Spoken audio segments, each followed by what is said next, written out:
दर्शकबिनहरू हेर्नुहोस् है, हाम्रो टमाटर फेरि पनि यति साह्रो पाकेर उतातिर झरेर आधी भुइँमै छ।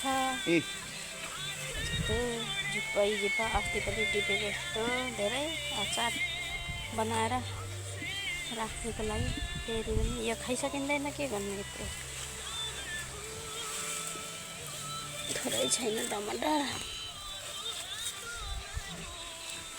यता कान्छीछोरीलाई चाहिँ त्यति नै बोकिरहेको छ। यसलाई मेहनत पनि नपर्ने, त्यतिकै रोपिदिएपछि पानी र मल्छ लगाइदिनु पर्यो, त्यतिकै फल्छ है साथीहरू। यो चाहिँ टमाटर चाहिँ अल्छे काम।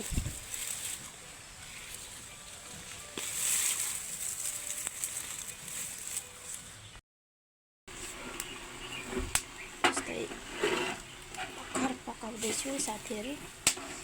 अब भरै फप्काइसकेको पनि म तपाईँहरूलाई देखाउँछु, भिडियो हेर्नु होला।